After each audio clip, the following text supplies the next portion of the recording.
Oke, Assalamualaikum warahmatullahi wabarakatuh. Alhamdulillah, wassalatu wassalamu ala rasulillah. Segala puji dan puja kehadirat Allah subhanahu wa ta'ala, juga salawat dan taslim kepada Nabi besar Muhammad sallallahu alaihi wa ala alihi wa sahbihi wasallam. Baik, kita masuk ke ta'lim kita, melanjutkan judul kita, dan ini episode kedua tentang masalah janji Allah itu pasti. Ya. Dan kita sudah jelaskan waktu di Madinah, landasan bahasan kita adalah surah Ar-Rum ayat 6 dan ayat 60-nya. Ya, ayat 6-nya bisa dibuka aplikasi di Al-Quran di handphonenya. Saya ingatkan kembali, Allah subhanahu wa ta'ala mengatakan, wa'adallah la yukhlifullahu wa'da walakinna aktsaran nasi la ya'lamun. Janji Allah itu benar, dan Allah tidak akan pernah menyalahi janjinya, tapi kebanyakan manusia tidak mengetahuinya. Contoh misalnya janji Allah subhanahu wa ta'ala, orang yang beriman, beramal soleh akan diberikan ketentraman hidup, diberikan rezeki, di dunia mereka bahagia, di akhirat mereka bahagia. Dan ulama bertolak ukur dari pernyataan seperti ini, kalau ada orang mukmin yang masih merasakan kesengsaraan dan bermasalah, berarti ada dosa. Karena dosa inilah yang menjadi penyebab datangnya kesengsaraan. Jadi bukan karena dia beriman dan beramal soleh. Ya, tapi orang beriman dan beramal soleh, janjinya Allah pasti benar, mereka akan bahagia. Ya, ini jelas. Kemudian bentuk juga orang-orang yang membangkang, orang yang melakukan kemaksiatan, ini tidak luput dari hukuman Allah subhanahu wa ta'ala. Kecuali yang Allah kasihani karena dia bertobat kepada Allah dengan tulus, Allah selamatkan dari hukuman. Tapi umumnya akan datang hukuman. Ya. Dan Allah berikan kesadaran kepada hamba-hambanya tentang kesalahan yang dia lakukan. Biasanya kita menyadari, oh saya salah ini nih.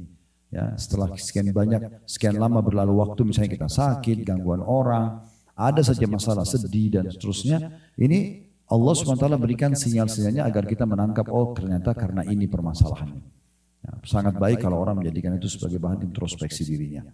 Jadi janji Allah pasti benar. Dan di ayat 60-nya, di ayat terakhir daripada surah ini, Allah mengatakan, ya, fasbir inna wa'dallahi haqq, maka bersabarlah kamu, dan sabar dalam 3 hal.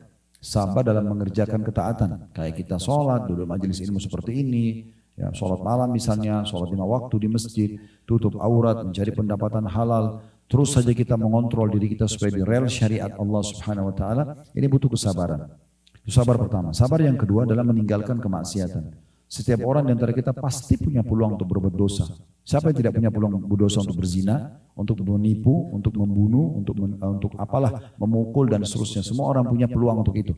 Tapi pada saat datang kesempatan itu kita bersabar. Artinya tidak mengikuti, ya, perbuatan buruk tersebut. Dan yang ketiga, sabar akan ujian harian. Sakit, gangguan orang dan seterusnya, ini kita bersabar dengan berharap pahala di sisi Allah subhanahu wa ta'ala. Dan sabar, ya, itu adalah menerima keputusan Allah dan ikhtiar mencari jalan keluar, itu sabar. Jadi misalnya kita tidur malam hari sehat, tapi pagi harinya bangun sakit, maka berarti ujian Allah sudah datang, tugas kita sabar. Apa itu sabar? Kita menerima dulu itu sebagai keputusan dari Allah, kemudian kita ikhtiar mencari jalan keluar untuk berobat. Ya. Itu namanya bersabar. Nah, ini Allah mengatakan di ayat 60-nya. Saya sengaja hubungkan dulu ayat 6 sama ayat 60 karena memang ini judul kita. Janji Allah pasti. Landasan judul ini adalah 2 ayat ini. Di ayat 60 saya ulangi, fasbir inna wa'dallahi haqq, maka bersabarlah kamu, sesungguhnya janji Allah itu benar, wala yastakhifannaka alladziina la yuqinun, dan sekali-kali janganlah orang-orang yang tidak yakin tentang kebenaran ayat-ayat Allah, janji-janji Allah tentang surga, tentang neraka, ya, itu menggelisahkan kamu atau membuat kamu meninggalkan keimanan dan keyakinan kepada Allah subhanahu wa ta'ala. Baik, kita sekarang melanjutkan tadabbur ayat kita. Kita akan masuk ke ayat 20 setelah kemarin di Madinah kita sudah menyelesaikan sampai ayat 19. Ya. Ayat 20 ini, Bapak Ibu sekalian, Allah subhanahu wa ta'ala, pencipta alam semesta ini, memperkenalkan dirinya dan juga menunjukkan tentang kemahabesarannya. Alhamdulillah kita berada di kamar hotel ini, Bapak Ibu bisa lihat dengan jelas kan. Ya, kalau orang duduk melihat gunung, langit, awan, turunnya hujan dari langit, ini sangat konyol kalau ada orang mengatakan ini tidak ada yang mengaturnya. Ya, tidak ada Tuhannya, tidak ada pemiliknya. Pergantian siang malam, ya, kita kemarin tawaf, kita sa'i, kita lihat ada yang orang Melayu, ada yang orang Arab, ada yang orang hitam dari Afrika, ada orang bule. Semua itu tidak mungkin tidak ada yang mengatur dan menciptakannya. Bahkan di dalam diri kita sendiri, sebagaimana kita jelaskan, ya, pada beberapa ayat yang lalu, pada di bahasan Madinah, di diri kita sendiri, ya, di mata kita untuk melihat, telinga untuk mendengar, hidung untuk menghirup misalnya dan membedakan bau wangi, bau busuk, lidah kita bisa bedain manis, asin, asam, ya, seketika bibir mengucap, lidah mengecap, kemudian tangan menjama, kaki melangkah. Semua fungsi anggota tubuh ini yang luar biasa. Ini menunjukkan pasti ada yang mengaturnya. Dan kita subhanallah saking lemahnya manusia nggak bisa mengalih fungsikan. Misalnya ada orang yang mau makan melalui kupingnya, nggak mungkin. Memang harus mulutnya. Berarti kan ada yang mengatur sistem itu. Kita sendiri nggak bisa mengalihkan itu. Nggak mungkin orang misalnya mendengar dengan matanya, gitu kan? Tidak mungkin orang misalnya melihat dengan hidungnya. Jadi memang ada fungsi, gitu kan? Dan semuanya sudah teratur dengan rapi. Ini berarti menandakan ada sang pencipta Allah Subhanahu wa taala. Dan Allah Subhanahu wa taala, perlu saya titik beratkan di awal pertemuan kita ini, belum menampakkan dirinya untuk manusia karena memang Allah menjadikan melihat zat Allah Subhanahu wa taala itu adalah nikmat terbesar di surga. Sebagaimana hadis Nabi SAW, nanti kalau ahli surga sudah masuk ke dalam surga semuanya, termasuk yang terakhir keluar dari neraka. Orang yang terlalu banyak dosanya akan masuk neraka dulu, kemudian nanti akan dikeluarkan dari neraka dan masuk ke dalam surga. Kalau semua yang ahli surga sudah masuk ke dalam surga, termasuk yang lewat neraka dulu, di neraka tinggal orang-orang yang memang kekal dalamnya, naudzubillah, orang kafir, orang musyrik, orang munafik, maka Allah Azza wa Jalla, kata Nabi SAW, akan berkata kepada ahli surga, dan kita semua akan menyaksikan ini, karena janji Allah tidak mungkin salah. Ini judul kita. Maka Allah SWT akan mengatakan sementara masih ada hijab antara dia sama makhluknya. Dia mengatakan, hai hamba-hambaku, apakah sudah cukup apa yang aku berikan? Maka kita semua di surga insya Allah akan mengatakan, ya Allah, nikmat apa lagi yang kami inginkan setelah Engkau selamatkan kami dari neraka dan Engkau masukkan kami ke dalam surga. Seingat saya Ibnu Qayyim rahimahullah menyebutkan sebuah riwayat, semua ahli surga itu nanti akan ada satu pintu atau jendela, ya, di istana dia di surga yang kalau dia buka dia bisa melihat neraka setiap saat. Sehingga setiap saat dia bisa bersyukur kepada Allah karena dia nggak masuk ke sana. Makanya jawaban ahli surga, ya Allah, nikmat apa lagi yang kami harapkan setelah Engkau selamatkan kami dari neraka dan Engkau masukkan kami ke dalam surga. Maka pada saat itu kata Nabi SAW, Allah berfirman dengan dua riwayat. Yang pertama, hari ini kata Allah, aku tidak akan marah pada kalian selamanya, maka berbuatlah sesuka kalian. Ahli surga dikatakan begitu, ya. Dan kata Nabi SAW, ahli surga tidak akan buat kecuali kebaikan. Karena di surga nanti sudah tidak ada lagi rasa iri, dengki, dan itu sudah tidak ada lagi, penyakit hati sudah nggak ada. Orang hanya akan menikmati apa yang Allah SWT berikan dari yang halal, dan mereka selalu bertasbih dan bersyukur kepada Allah Subhanahu wa taala. Itu riwayat yang pertama. Riwayat yang kedua, Allah Azza wa Jalla akan mengangkat hijabnya, pembatas antara dia sama hamba-hambanya. Disitulah pertama kali nanti kita melihat zat Allah yang maha mulia. Kalau teman-teman sekalian kita bisa melihat pohon, bunga, sangat indah warnanya, berwarna-warni. Mungkin kita masuk di Hotel Fairmont ini kita bisa lihat di receptionnya bunga mawar yang segar, warna-warni, ya, ada putih, ada ungu, ada orange, ya. Dan seterusnya lah, ya. Apa pemandangan yang kira-kira paling indah yang pernah Bapak Ibu lihat di muka bumi ini, maka penciptanya jauh lebih indah dan lebih sempurna daripada itu. Ya. Maka semua ahli surga mengatakan pada saat lihat zatnya Allah, ya Allah, tidak ada nikmat yang mengalahkan melihat wajahmu yang mulia. Jadi semua dayang-dayang, istana, pakaian yang indah itu akan menjadi kecil setelah melihat zatnya Allah Subhanahu wa taala. Jadi melihat Allah Subhanahu wa taala itu hanya ada di surga nanti dan hanya untuk orang-orang yang masuk surga saja. Ahli neraka tidak akan pernah melihat Tuhannya selamanya karena melihat Allah adalah sebuah nikmat yang besar. Baik, bagaimana sekarang kita memunculkan keyakinan kita kepada Allah, ini yang sedang kita bahas, ya. Yang kita bahas agar kita sampai pada titik ternyata oh iya benarnya janji Allah itu benar dan Allah itu benar ada. Baik, kita masuk ayat 20-nya. Allah Subhanahu wa taala berfirman, saya bacakan, wa min ayatihi an khalaqakum min turabin thumma idza antum basharun tantashirun. Dan di antara tanda-tanda kekuasaannya, N-nya besar kata ganti Allah, ialah D-nya besar kata ganti Allah juga, dia menciptakan kamu dari tanah. Nabi Adam diciptakan dari tanah. Kemudian tiba-tiba kamu menjadi manusia yang berkembang biak. Ya, dalam sebuah riwayat Bukhari kata Nabi SAW, Allah menciptakan Nabi Adam dari tanah tembikar, tanah liat yang berwarna hitam, jadi kan. Lalu kemudian diciptakan Nabi Adam dari situ, dan Allah menciptakan malaikat dari cahaya, Allah menciptakan jin dari api. Ya, sebab iblis tidak mau sujud disebutkan dalam surah Al-Baqarah, dia mengatakan ana khairum min. Aku lebih baik daripada dia. Khalaqtani min narin wa khalaqtahu min tin. Karena engkau ciptakan aku dari api sementara aku ciptakan dia dari tanah. Ya, jadi di sini ada penyebutan tentang masalah Iblis mengakui dia diciptakan dari api dan Adam dari tanah. Tapi ini cuma alasan saja untuk menolak beriman kepada Allah Subhanahu wa taala. Karena dia sebenarnya mengharapkan, iblis berharap dia bisa menjadi pemimpin di muka bumi. Karena jin sudah ada lebih dulu sebelum manusia. Kita ini Bapak Ibu sekalian makhluk terakhir di muka bumi ini. Ini semua burung-burung dengan populasinya, serangga, semua hewan-hewan, tumbuh-tumbuhan, air, api, udara, ini semua sudah ada sebelum kita, jauh sebelum kita. Manusia adalah makhluk terakhir. Makanya pada saat Nabi Adam AS diciptakan, iblis sudah ada. Iblis sudah ada, tapi iblis suruh sujud tidak mau. Malaikat sudah ada. Malaikat sujud, maka malaikat sujud. Dan sujudnya ini bukan sujud penyembahan, tapi sujud karena patuh kepada Allah Subhanahu wa taala. Mirip dengan kenapa kita sujud menghadap Ka'bah. Ka'bah itu bangunan biasa. Ya, batu saja sama semen dikasih kain gitu kan. Jadi bukan karena Ka'bahnya, bukan karena fisik, tapi karena ada perintah Allah Subhanahu wa taala. Kalau perintah Allah sujud ke laut, kita sujud ke laut.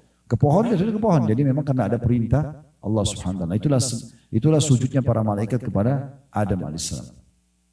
Nah, Allah menceritakan bahwasanya kalian diciptakan dari satu jiwa, yaitu Adam dari tanah.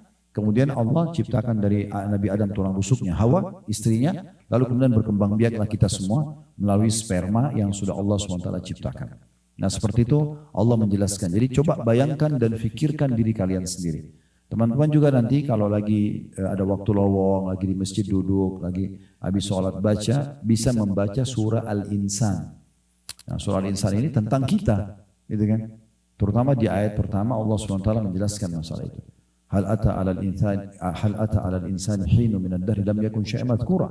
Apakah manusia itu pernah duduk sejenak merenungkan bahwasanya dia dari sesuatu yang tidak pernah dikenal sebelumnya? Kita ini tidak ada urusannya. Di Madinah saya sempat singgung.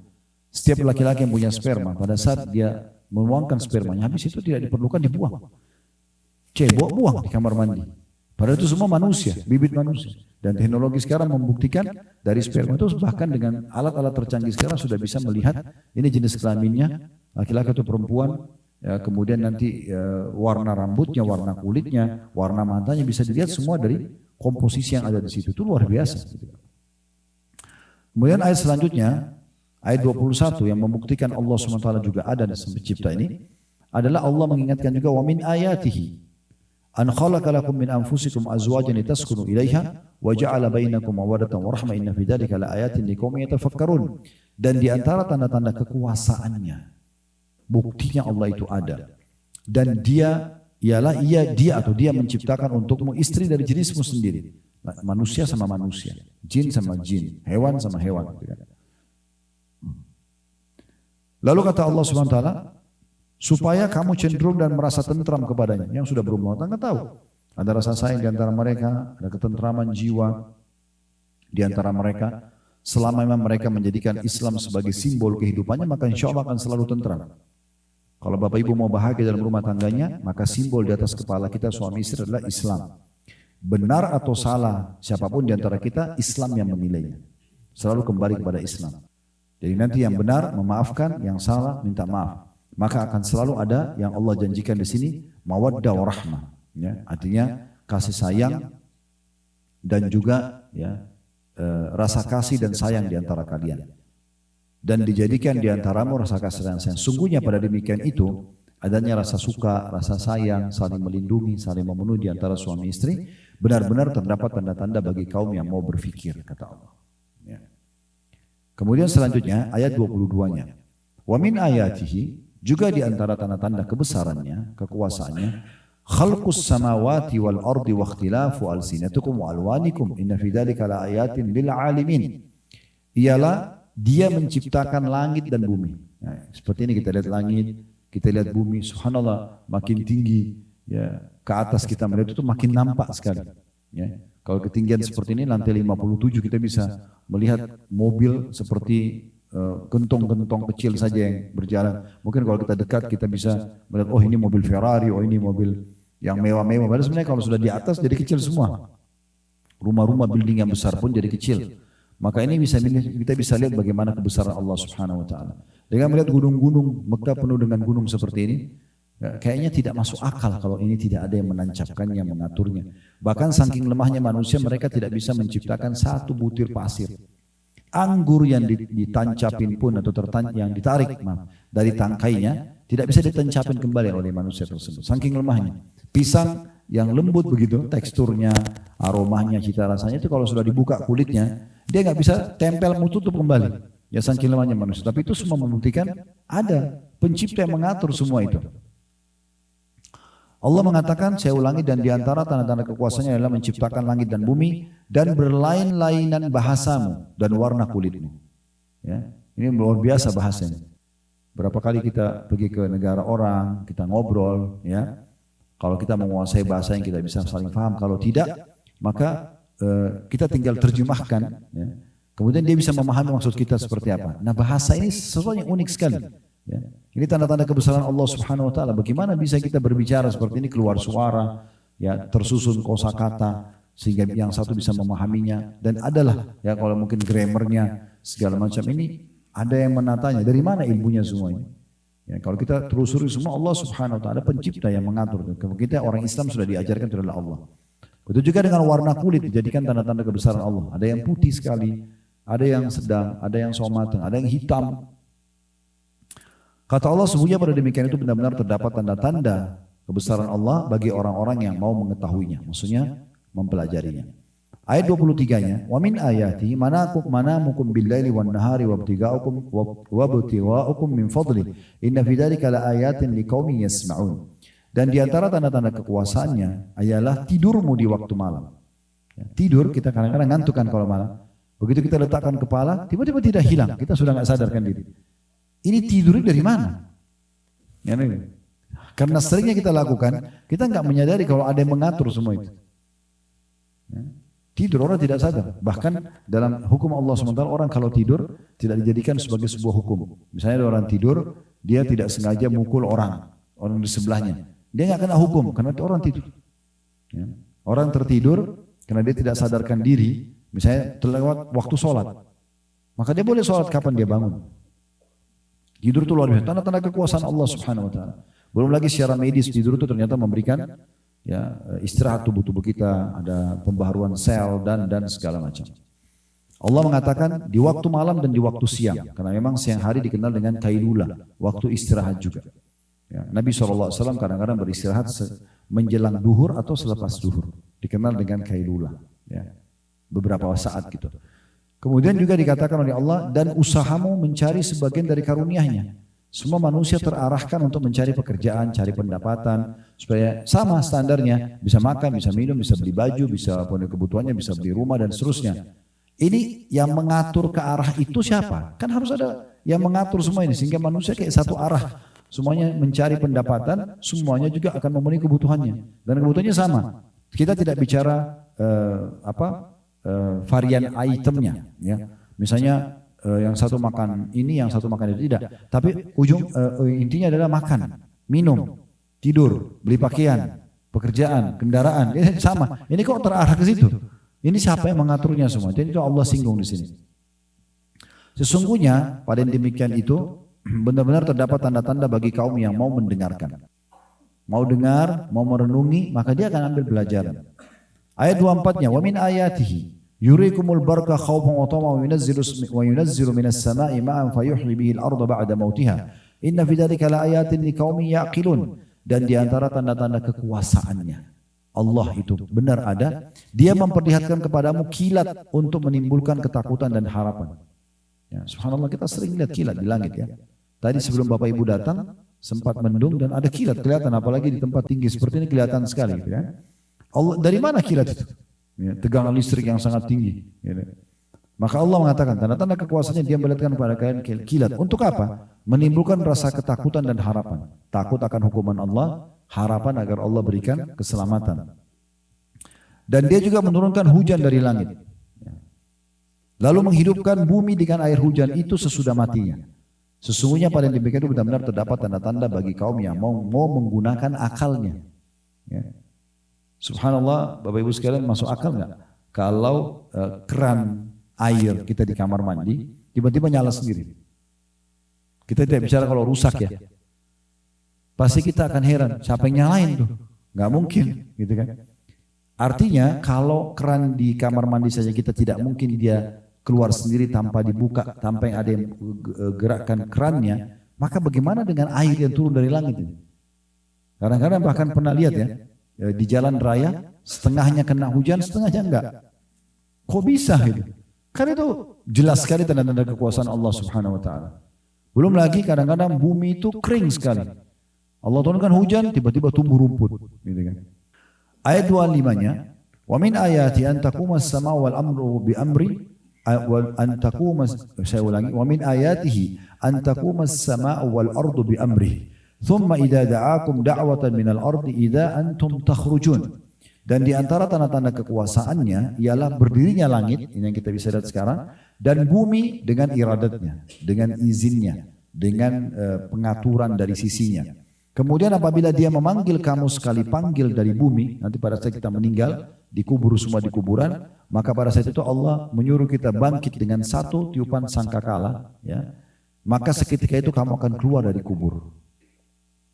Kemudian ayat 26-nya Allah mengatakan walahu man fis samawati wal ardi kullun lahu qanitun. Ketahuilah kepunyaan Allah lah siapa saja yang ada di langit dan di bumi, semuanya hanya kepadanya tunduk. Ya. Nah, dari sini ada satu rahasia penting teman-teman sekalian. Di saat Bapak Ibu menghadapi masalah apapun, maka ketahuilah masalah itu sebenarnya adalah teguran dari Allah tentang adanya masalah antara kita dengan Allah Subhanahu wa taala. Jadi Allah berikan teguran melalui makhluknya. Makanya sebagian salaf mengatakan, saya tahu saya punya dosa kepada Tuhan saya, di saat saya perubahan sikap pasangan saya, di saat ada perubahan di tunggangan saya, dan di saat ada tikus di rumah saya. Mereka saking pekanya, karena kalau tidak masalah sama Allah, harusnya janji Allah benar dong. Orang yang beriman bermasalah tidak akan ada gangguan. Berarti kalau ada gangguan ada masalah nih. Dan masalahnya sebenarnya bukan pada pasangan kita. Bukan masalah pada tunggangan kita. Bukan masalah pada tikus yang di rumah kita. Tapi ada masalah dengan Tuhan kita Allah Subhanahu wa ta'ala. Sebagian ulama salaf, kalau mereka jalan satu tempat lalu kecium bau busuk saja, mereka langsung istighfar. Langsung introspeksi diri. Karena Allah bisa buat bau busuk itu tidak sampai kepada dia. Tapi Allah sampaikan sebagai peringatan agar dia tahu dia punya salah. Nah seperti itu. Sebagian mereka jalan, kesentuh kakinya, kesentuh batu, keseleo misalnya, itu jadikan sebagai bahan introspeksi diri semuanya. Astagfirullah ya Allah kalau ada kesalahan. Dalam Al-Quran diceritakan bagaimana Nabi Daud AS lagi duduk di singgasananya, di istana kerajaannya, tiba-tiba Allah jatuhkan bangkai. Dan langsung Nabi Daud dengan keimanannya, lihat bangkai itu, ini kan tidak mungkin. Ada bangkai baunya busuk di depan matanya. Langsung dia sujud dan dia tidak mau angkat kepalanya, sampai Allah SWT turunkan wahyu sebenarnya itu cuma ujian yang datang kepada dia. Jadi itu yang dimaksud dengan poin ini. Jadi sebenarnya di ayat 26 ini teguran. Ayatnya pendek tapi teguran. Kalau semua di langit dan di bumi adalah milik Allah Subhanahu wa ta'ala. Mau apapun tinggal minta sama Allah.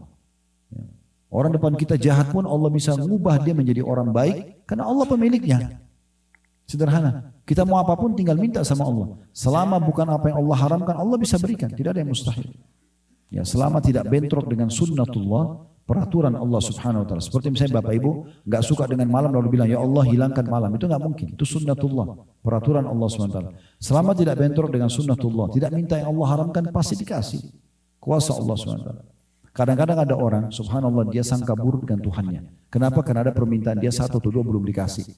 Dia lupa, sebenarnya terlalu banyak permintaan dia yang sudah Allah berikan. Terbukti misalnya, bukanlah kita tiap hari lapar Bapak Ibu sekalian, tiap hari kita haus, tiap hari kita ngantuk, tiap hari kita capek. Bukankah kita cuma mengatakan lapar, tiba-tiba ada pikiran kita untuk mencari makanan, dapat makanan dan akhirnya kita bisa makan. Terbukti sampai hari ini, puluhan tahun kita bisa hidup. Terpenuhi setiap hari makanan, terpenuhi setiap hari haus, ya, dahaga kita. Hanya dengan bilang haus, ada muncul ide untuk minum apa. Dan kita bisa dapatkan apa yang kita inginkan. Misal, capek kita bisa istirahat, sakit kita bisa berobat. Terbukti puluhan tahun kita berjalan seperti itu. Nah ini semua tanda-tanda kebesaran Allah Subhanahu wa ta'ala yang harus kita jadikan sebagai bahan renungan kita. Saya ulangi ayat 26-nya, kata Allah, dan kepunyaannya lah siapa saja yang ada di langit dan di bumi, semua hanya tunduk kepadanya. Jadi ada kisah unik di sini, ada seorang, saya tambahkan kisah di ayat 26-nya, ada seorang salafus saleh dulu, orang saleh dulu di masa tabi'in, setelah generasi sahabat, dikatakan dia jalan menuju ke satu negeri, ya. Dan pada masa itu orang cuma menggunakan penerangan itu cahaya matahari Bapak Ibu sekalian. Jadi kayak terbit matahari pagi mereka jalan, aktivitas. Kalau sudah maghrib, kayak kita sebentar lagi maghrib ini, itu mereka sudah tutup aktivitas mereka. Karena mereka tidak ada punya penerangan, gitu kan. Tidak kayak kita sekarang mungkin sudah banyak listrik, penerangan listrik sudah di mana-mana ya, meluas, Masya Allah, Alhamdulillah. Maka dia pada saat melakukan perjalanan, tiba maghrib, dia berada di tengah-tengah hutan. Gelap sekali. Maka dia istirahat di hutan itu. Di awal malam, kalau kita sekarang sekitar jam 10, jam 11 malam, dia terbangun, terus dia wudhu, dia sholat. Diceritakan dalam kisah dia, pada saat dia sholat selesai 2 rakaat pertama, tiba-tiba di hadapan dia ada seekor harimau yang meraung dengan keras karena kelaparan. Di saat itu dia berpikir begini, dia mengatakan pada dirinya sendiri, kalau saya coba melawan harimau ini, dia lebih kuat. Matanya lebih terang, lokasi ini dia lebih kuasai, gitu kan? Tapi imannya kepada Allah, Allah munculkan di satu lalu dia mengatakan, wahai harimau. Dia bicara dengan harimau, wahai harimau, kalau seandainya Allah subhanahu wa ta'ala yang menciptakan aku dan kamu, ya, menakdirkan, memutuskan untuk engkau memakanku, aku tidak akan melawan. Tapi kalau seandainya engkau datang untuk mengganggu ibadahku, aku akan memohon kepadanya untuk membinasakanmu. Maka tiba-tiba harimau tersebut menutup kembali ya mulutnya dan kemudian meninggalkan orang soleh. Tidak jadi menyerang. Harimau pun yang buas ciptaan Allah subhanahu wa ta'ala. Tidak ada yang mustahil. Tinggal bagaimana kekuatan hubungan kita dengan Allah subhanahu wa ta'ala. Sampai Nabi Muhammad SAW mengatakan, Bapak Ibu sekalian, mintalah apapun dari Tuhan kalian sampai tali sendal kalian. Jadi kalau tali sendal pun putus, mintanya sama Allah. Kadang-kadang kita minta sama Allah kalau sudah penyakit kronis yang sudah bisa sembuh. Keliru ini, minta dari hal-hal yang kecil. Biasakan manja kepada Allah subhanahu wa ta'ala. Selalu minta, apapun itu sifatnya. Toh, kalau misalnya kita mau keluar ke pasar, ke mall, ya Allah mudahin parkiran buat saya. Toh kita juga akan menuju ke sana. Tapi dengan minta seperti ini, Allah kasih dan juga kita dapat pahalanya. Hanya dengan minta sesuatu yang mungkin dianggap remeh oleh sebagian orang. Tapi Nabi SAW ajarkan kita agar selalu saja berhubungan baik dengan Allah subhanahu wa ta'ala. Makanya dalam syariat Allah, kita selalu disuruh berdoa sebelum aktivitas. Doa sebelum keluar rumah, doa sebelum tidur, doa sebelum makan, doa sebelum biologis, kan sebelum aktivitas. Agar kita melibatkan Tuhan kita Allah SWT dalam setiap aktivitas kita. Ayat 27-nya, وَهُوَ الَّذِي يَبْدَأُ الْخَلْقَ ثُمَّ يُعِيدُ وَهُوَ أَهْوَنُ عَلَيْهِ وَلَهُ الْمَثَلُ الْأَعْلَى فِي السَّمَاوَاتِ وَالْأَرْضِ وَهُوَ الْعَزِيزُ الْحَكِيمُ. Dan dialah yang telah menciptakan manusia dari permulaan, maksudnya dari tanah, dari Nabi Adam, kemudian mengembalikan atau menghidupkannya kembali nanti setelah kematian, dan menghidupkan kembali adalah lebih mudah baginya. Dan baginya lah sifat yang maha tinggi di langit dan di bumi, dan dia maha perkasa lagi maha bijaksana. Jadi sebagaimana Allah mudah menciptakan kita dari sperma dan sel telur, maka membangkitkan jauh lebih mudah daripada itu, kata Allah. Kalau bisa diciptakan maka tentu saja pasti bisa diciptakan atau dibangkitkan. Pernah ada satu orang di kota Mekah ini, ada satu tokoh Quraisy masih kafir. Waktu itu dia datang kepada Nabi Muhammad SAW dengan membawa tulang unta yang sudah lama mati, sudah tinggal tulang belulang, tulangnya diambil ditumbuk sama dia sampai hancur, tinggal debu, lalu datang ke hadapan Nabi SAW dan dia lempar debu itu, debu tulang itu, dia mengatakan, Man yuhyil idhama wa hiya ramim. Dijelaskan dalam surah Yasin. Siapa yang menghidupkan ini hai Muhammad setelah hancur seperti ini? Maka Allah turunkan firman-Nya, Jibril langsung turun dan menjawab itu. Qul yuhyiha alladhi ansha'a awwala marratin wa huwa bikulli khalqin alim. Jawab hai Muhammad, yang akan mengembalikan tulang ini kembali utuh, ya, yang telah menciptakannya pertama kali, dan dia maha mengetahui ciptaannya. Baik. Ayat 28-nya, Darabalakum mathalan min anfusikum, hal lakum mimma malakat aymanukum min syuraka'a fima razaqnakum fa antum fihi sawa'un takhafunahum ka khifatikum anfusakum, kadzalika nufassilul ayati liqaumin yaqilun. Dia Allah membuat perumpamaan untuk kamu dari dirimu sendiri supaya lebih yakin lagi. Apakah ada di antara hamba sahaya yang dimiliki oleh tangan kananmu sekutu bagimu dalam memiliki rezeki yang telah kami berikan kepadamu? Maka kamu sama dengan mereka dalam hak mempergunakan rezeki itu. Kamu takut kepada mereka sebagaimana kamu takut kepada dirimu sendiri. Demikianlah kami jelaskan ayat-ayat kami bagi kaum yang berakal. Jadi saya jelaskan, kan di masa dulu ada hamba sahaya ya. Setelah perang dunia terakhir itu sudah dihapuskan. Gak ada lagi hamba sahaya. Ya, tidak ada perbudakan. Ya, hamba sahaya ini budak. Nah Allah SWT menjelaskan di masa dulu, waktu masa ada perbudakan, orang bisa jual beli budak di pasar. Hampir seluruh dunia ini ada pasar budak. Bahkan di kota Madinah, di kota Mekah ini ada pasar budak. Bilal kan dulu di pasar budak Mekah. dibeli oleh Umayyah bin Khalaf, dijadikan budaknya yang menaruh batu besar di dadanya, lalu dibebaskan oleh Abu Bakar kan, itu masa perbudakan namanya. Memang ada masa perbudakan, maka budak-budak ini tidak punya hak terhadap harta. Allah memberikan gambaran yang masih mengatakan ada sekutu-sekutu buat Allah, seperti orang-orang Mekah datangkan patung-patung, lalu kemudian mereka anggap patung-patung itu adalah sekutu-sekutu Allah. Kemarin sudah dipanjang lebar jelaskan di Museum Wahyu ya. Maka Allah berikan perumpamaan. Kira-kira masuk akal nggak sih kalau kamu punya seorang budak yang kamu beli di pasar, gitu kan? Kemudian tiba-tiba dia jadi pemilik harta seperti kamu dan kamu sama dia sama-sama punya hak. Maka orang yang dulu hidup di masa dulu ini tahu tentang masa ini, tidak mungkin sama. Karena budak itu bagian daripada harta kita, bukan dia memiliki harta kita. Seperti itulah. Maka Allah mengatakan ini perumpamaan. Apakah memang masuk akal? Aku yang ciptakan kamu, aku yang berikan kamu segala sesuatunya, lalu tiba-tiba kamu datangkan sekutu-sekutu dari patung, dari pohon, lalu kamu bilang ini sama dengan aku? Seakan-akan Allah bilang begitu. Bagaimana caranya? Apa haknya dia untuk disembah? Seperti sebagian orang pakai jimat, sembah patung, sembah pohon. Apa haknya makhluk-makhluk tersebut? Kita sama benda-benda itu sama sebagai makhluk. Kan gitu.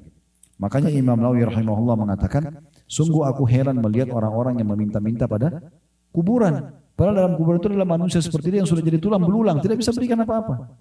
Kalau dia yakin pemilik kuburan itu, walaupun orang soleh, bisa memberikan manfaat, bagaimana dengan Tuhannya kuburan itu? Tuhannya manusia dalam kuburan itu, kenapa nggak minta langsung kepada Allah subhanahu wa ta'ala? Ayat 29-nya, balittaba'a alladziina zalamu ahwa'ahum bighairi ilm, faman yahdi man adallallah wa ma lahum min nasirin. Tapi orang-orang yang zalim mengikuti hawa nafsu mereka tanpa ilmu pengetahuan. Maksudnya mereka datangkan sekutu-sekutu buat Allah atau meyakini ada Tuhan selain Allah. Maka siapakah yang akan menunjuki orang-orang yang telah disesatkan oleh Allah? Dan tiada bagi mereka seorang penolong pun. Artinya kalau mereka sudah mengambil keputusan seperti itu berarti mereka sudah sesat. Dan mereka tidak akan ada penolong lagi. Tidak ada yang bisa mengembalikan mereka mengenal Allah kecuali Allah itu sendiri bila Allah inginkan. Ayat 30-nya Allah mengatakan kepada Nabi Muhammad SAW dan menyuruh kita mengikuti ini. Fa'akim wajhaka lid-dini hanifa. Fitratallahi allati fataran nasa 'alaiha la tabdila li khalqillah dzalika ad-dinul qayyim walakin aktsaran nasi la ya'lamun. Maka hadapkanlah wajahmu dengan lurus kepada agama ini atau agama Allah. Oleh karena itu setelah faham ayat-ayat ini, mulai sekarang yakinlah Allah itu ada dan ikuti agamanya. Ya, syariat yang diturunkan, semua yang dibolehkan nikmati, yang diperintahkan kerjakan, yang dilarang tinggalkan. Tetaplah di atas fitrah Allah itu yang telah menciptakan manusia menurut fitrah itu. Tidak ada perubahan pada fitrah Allah. Maksudnya agama yang sudah Allah bebankan pada manusia itu tidak akan berubah. Itulah agama yang lurus, tapi kebanyakan manusia tidak mengetahuinya. Ayat 31-nya, munibina ilaihi wattaqu wa aqimus salata wa la takunu minal musyrikin. Dan kembalilah bertaubat kepadanya. Kalau selama ini kalian jauh dari Tuhan kalian, segera bertaubat, kembali kepadanya. Dan bertakwa kepadanya. Takwa ini maksudnya patuh dan tunduk. Serta dirikanlah sholat dan jangan kamu termasuk orang-orang yang mempersekutukan Allah. Dirikan sholat maksudnya selalu kembali kepada Tuhan untuk sholat dan jangan mempersekutukan. Jadi jangan sampai sholat tapi juga tetap buat sekutu kepada Allah. Ya, sekutu ini kayak partner ya. Contoh, Bapak Ibu sholat, iyyaka na'budu wa iyyaka nasta'in, baca dalam surah Al-Fatihah. Hanya kepadamu kami menyembah, hanya kepadamu kami minta tolong. Setelah salam minta pada kuburan sebelah masjidnya. Loh, terus mana tadi perkataan kamu? Iyyaka, hanya kepadamu, hanya kenapa? Minta pada kuburan. Kuburan yang disunnahkan Nabi SAW adalah kita mendoakan mereka. Bukan kita minta sesuatu pada mereka. Kan gitu. Jadi ini bahaya sekali orang bisa terus dalam kesyirikan tapi dia tidak mengetahui. Atau pakai jimat misalnya. Dia meyakini kalung yang dia digantung di badannya, batu kah, kayu kah atau apa saja bisa memberikan manfaat atau mudarat pada dia. Ini bagaimana? Kata Nabi SAW, man allaka tamimatan faqad asyrak. Siapa yang menggantungkan jimat pada tubuhnya, dia telah berbuat kesyirikan. Seakan-akan menyekutukan Allah sama makhluknya. Tidak dibutuhkan semua itu. Ya, Nabi Muhammad SAW bahkan kalau mau berperang Bapak Ibu sekalian, tidak pernah pakai jimat, bahkan tidak pernah buatkan jimat sahabat. Saya ditulisin, suruh tempel di badannya nggak pernah. Supaya dia kebal enggak. Apa kata Nabi SAW? Kita sudah kemarin datang di lokasi perang Uhud. Mati mereka itu, berdarah-darah. Kata Nabi SAW setiap kali mau lepas pasukan, humu ila jannati rabbikum. Ayo berdiri kepada surga Tuhan kalian. Ayo mati sekarang. Gitu. Serahkan diri kalian kepada Allah. Begitu, tidak pernah Nabi suruh kebal. Lalu kenapa kita harus belajar ilmu kebal? Gitu kan? Gak ada urusannya. Kebanyakan orang sudah belajar ilmu kebal, begitu diruqyah kesurupan. Kan ada jinnya, gitu kan? Iya. Ayat 32-nya, minal ladzina farraqu dinahum wa kanu syi'a, kullu hizbin bima ladaihim farihun. Dari tadi Allah sebutkan sebelumnya orang-orang yang menyekutukan Allah itu siapa? Yaitu orang-orang yang memecah belah agama mereka dan mereka menjadi beberapa golongan. Jadi orang-orang yang berbuat syirik nanti akan banyak perselisihan pendapat di antara mereka karena mereka tidak rujuk kepada wahyu. Tiap-tiap golongan merasa bangga dengan apa yang ada pada golongan mereka. Ayat 33-nya, wa idza massan nasa durrun da'u rabbahum munibina ilaihi thumma idza adzaqahum minhu rahmatan idza fariqum minhum bi rabbihim yusyrikun. Dan apabila manusia disentuh oleh satu bahaya, mereka menyeru Tuhannya dengan kembali bertaubat kepadanya. Kemudian apabila Tuhan merasakan kepada mereka barang sedikit saja rahmat, diberikan keselamatan, diberikan rezeki, dari sisinya tiba-tiba sebagian mereka mempersekutukan Tuhannya. Di ayat 33 ini saya ingin sedikit sampai 34 dulu ya. Liyakfuru bima atainahum fatamattau fasawfa ta'lamun, sehingga mereka mengingkari akan rahmat yang telah kami berikan kepada mereka dan mereka bersenang-senang, ya, maka bersenang-senanglah kamu sekalian, kelak kamu akan mengetahui akibat perbuatanmu.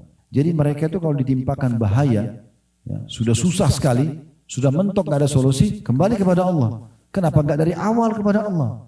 Kenapa harus selalu bergantung pada makhluk, bergantung pada jin, bergantung pada dukun gitu kan? Kenapa enggak langsung kepada Allah? Ayat 35-nya, ayat 35, am anzalna alaihim sultanan fahuwa yatakallamu bima kanu bihi yusyrikun. Atau apakah kami menurunkan kepada mereka keterangan, lalu keterangan itu menunjukkan kebenaran apa yang mereka persekutukan dengan Tuhan mereka. Maksudnya apakah mereka itu menyembah berhala, menyembah pohon, mengkultuskan sesuatu yang disamakan sama Allah. Apakah ada sultan, ada ilmu yang kami turunkan untuk itu, atau mereka ngarang-ngarang saja. Semua penyembah berhala ini cuma mengarang-ngarang. Di Ka'bah ini waktu Nabi SAW bebasin kota Makkah ada 360 patung. Patung ini mereka yang ukir matanya, mereka yang ukir hidungnya, mulutnya, mereka yang warnain, mereka yang kasih nama, mereka yang pikul diletakkan di situ, dan kalau rusak, retak, mereka yang tambal kembali. Dipanggil Tuhan. Makanya dikenal dengan masa jahiliyah. Gimana caranya patung yang tidak bisa ngomong dijadikan sebagai Tuhan? Kemudian ayat 36-nya, wa idza azaqna an-nasa rahmatan farihu biha wa in tusibhum sayyi'atun bima qaddamat aydihim idahum yaqnatun. Dan apabila kami rasakan sesuatu rahmat kepada manusia, nikmat Allah berikan kesehatan, keturunan, pasangan, niscaya mereka gembira dengan rahmat itu. Dan apabila mereka ditimpa suatu musibah atau bahaya disebabkan kesalahan yang telah mereka kerjakan.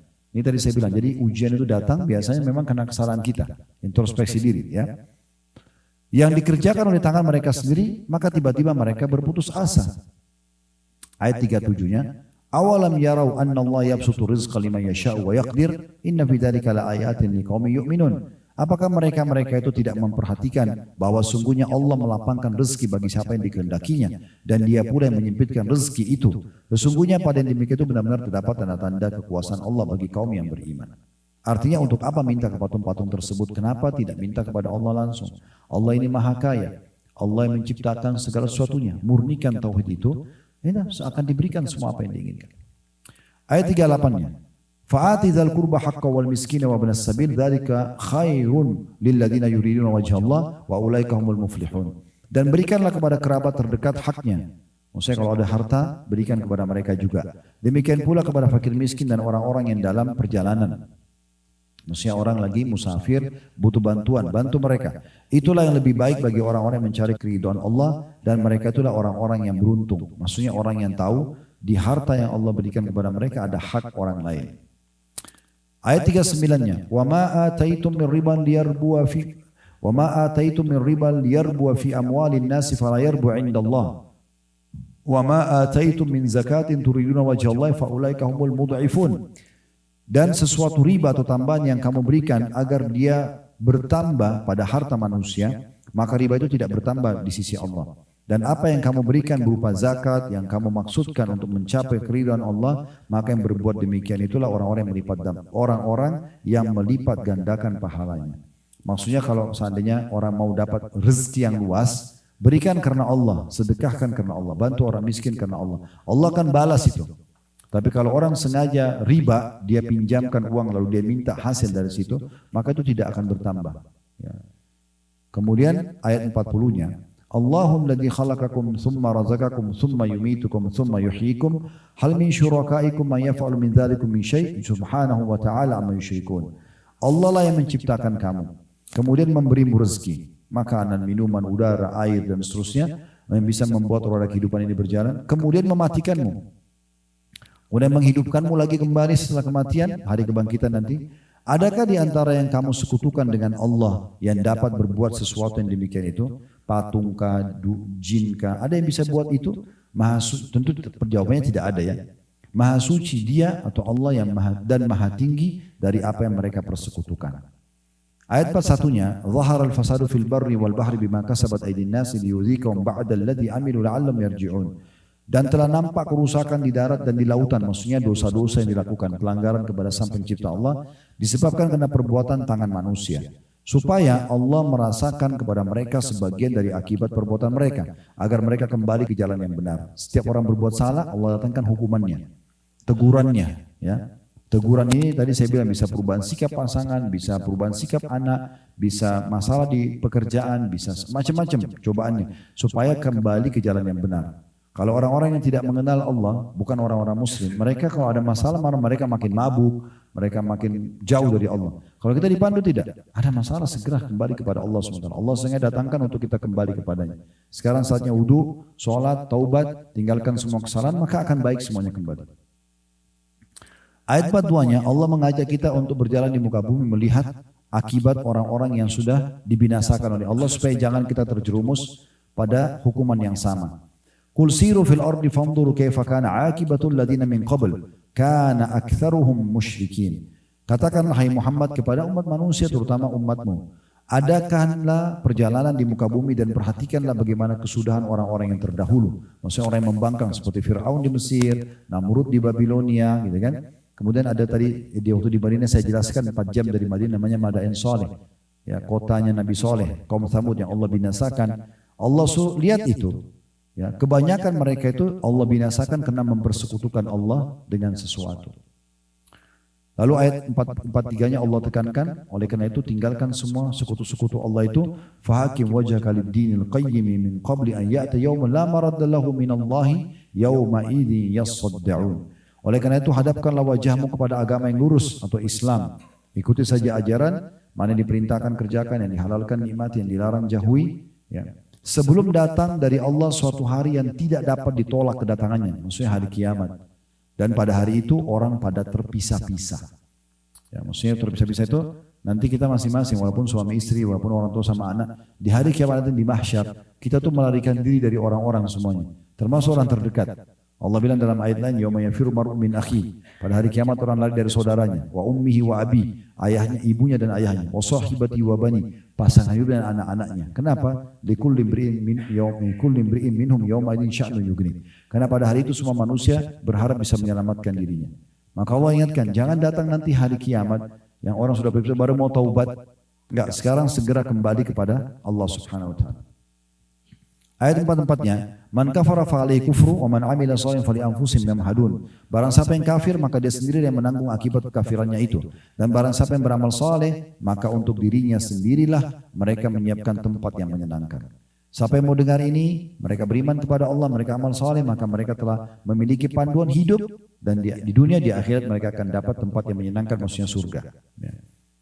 Ayat 45-nya, liyajziyal ladzina amanu wa amilus solihati min fadli innahu la yuhibbul kafirin. Agar Allah memberikan pahala kepada orang-orang yang beriman dan beramal saleh dari karunia-Nya, sesungguhnya Dia tidak menyukai orang-orang yang ingkar.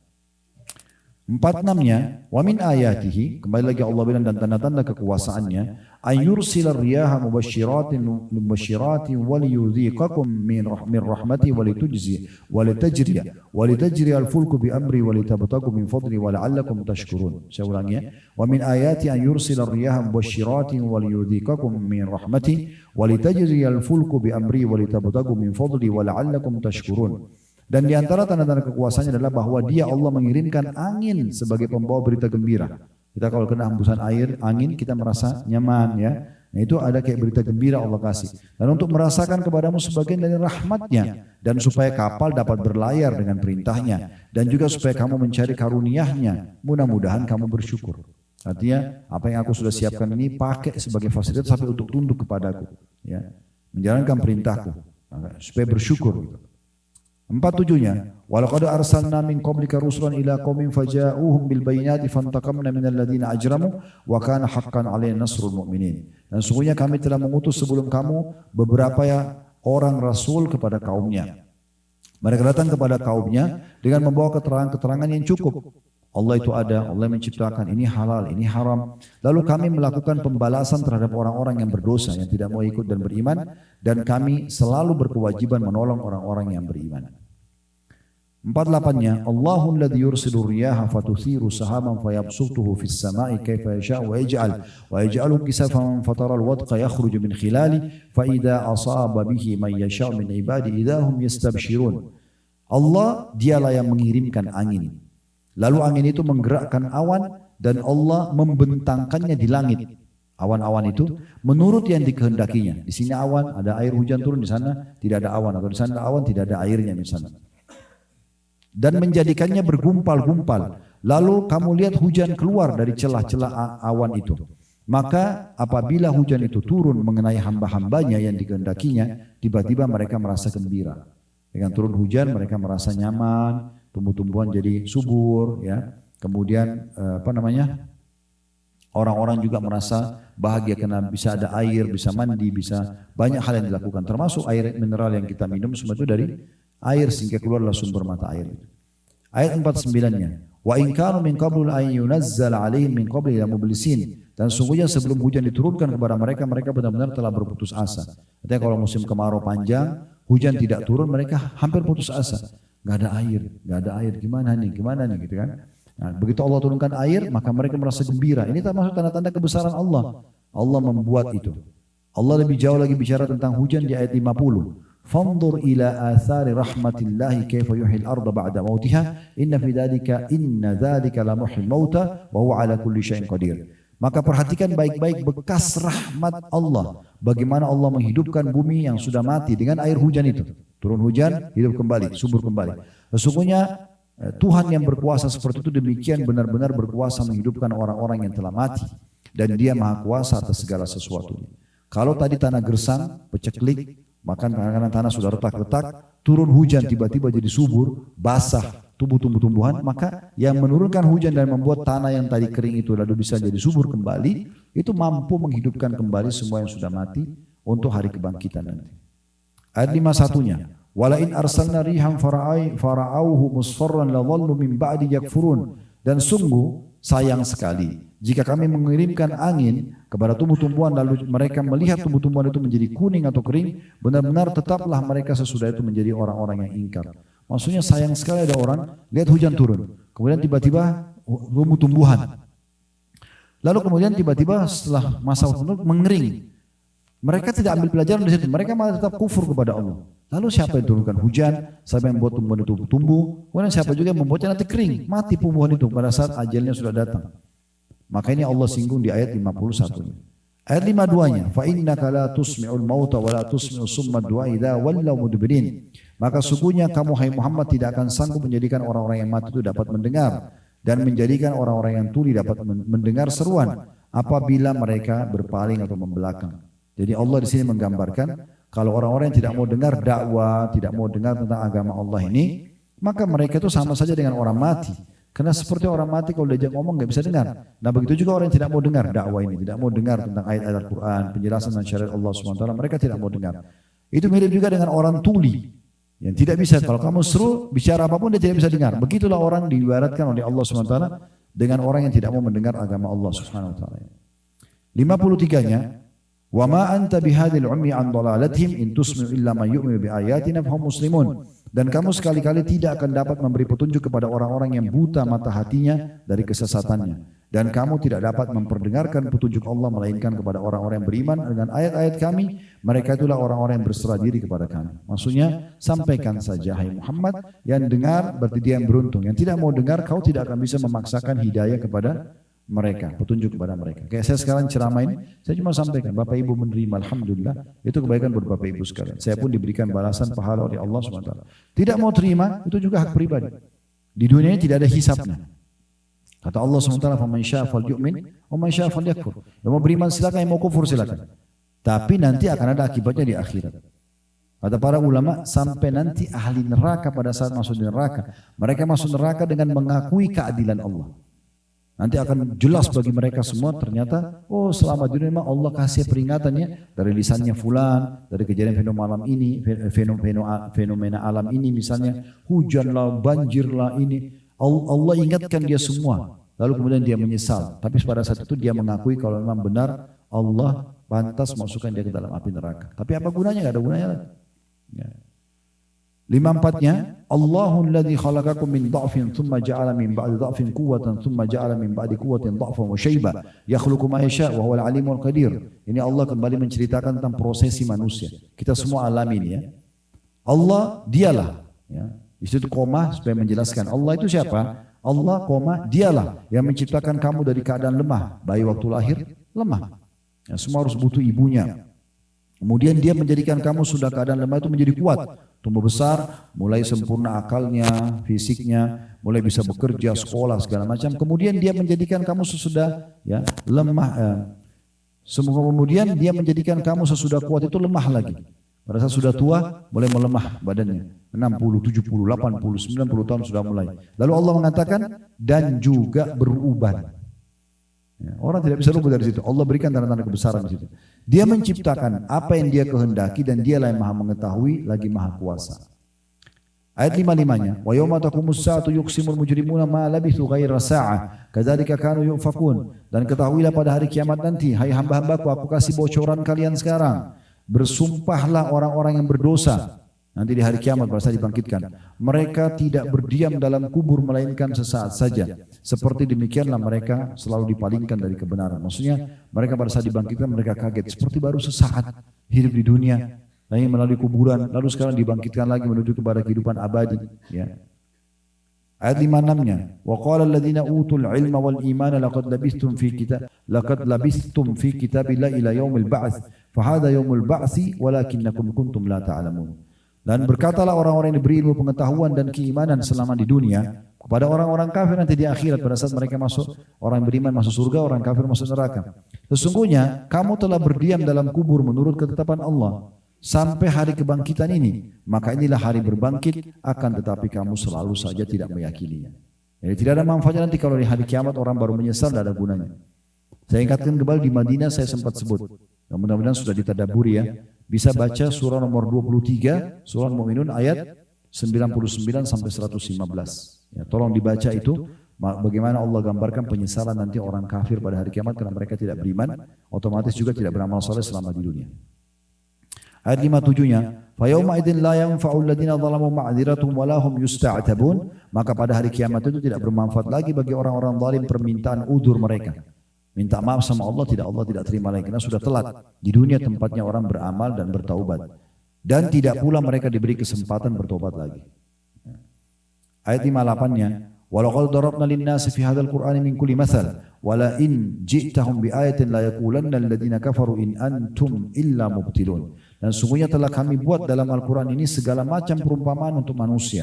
Dan sungguhnya jika kami membawa kepada mereka satu ayat, pastilah orang-orang kafir itu akan berkata, kamu tidak lain hanyalah orang-orang yang membuat kepalsuan belaka. Maksudnya kami telah berikan perumpamaan banyak sekali dalam Al-Quran ini. Ada 114 surah, ada 6.000 sekian ayat. Selalu kalau kita baca ayatnya dan terjemahnya kita akan banyak punya jawaban. Siapa itu Allah, apa tujuan kita diciptakan, dari mana asal kita, bahkan apa yang harus kita kerjakan, apa yang tidak boleh kita kerjakan, apa nanti balasannya di mana, bagaimana surga dan neraka, semua sudah ada rinciannya. Kemudian yang terakhir, dua ayat terakhir 59 dan 60, Allah mengatakan kadzalika yatba'ullahu ala qulubil ladzina la ya'lamun. Demikianlah Allah mengunci mata hati orang-orang yang tidak mau memahami. Jadi kalau Allah tahu orang ini sudah sampai peringatan tidak mau dengar. Allah berfirman, Rasulullah bersabda, enggak mau tahu. Ini enggak boleh, haram, enggak mau tahu. Ya sudah, terakhir Allah akan kunci hatinya. Orang kalau dikunci hatinya itu tidak akan ada tersentuh sama sekali. Enggak berpikir akan patuh atau meninggalkan larangan. Lalu Allah mengingatkan semua orang beriman di penutupan ayat 60-nya, fasbir inna wa'dallahi haq. Bersabarlah kamu dalam mengerjakan ketaatan, meninggalkan larangan, ya, bersabar atas ujian harian. Tadi sudah kita jelaskan di pembukaan kita itu ya. Wala yastakhifannaka lillazina yuqinun. Dan jangan sampai orang-orang yang tidak yakin dengan semua ini membuatmu putus asa atau menggelisahkanmu. Maksudnya membuat kau nanti merasa terganggu. Jauhi aja mereka, patuh saja. Maksudnya mulai sekarang bangun tidur kalau masih dikasih umur, udah sholat, puasa, zikir, kerjakan apa semua sampai ajal datang akan terima balasannya. Nah seperti itu kurang lebih gambaran daripada ayat-ayat ini. Allahu a'lam.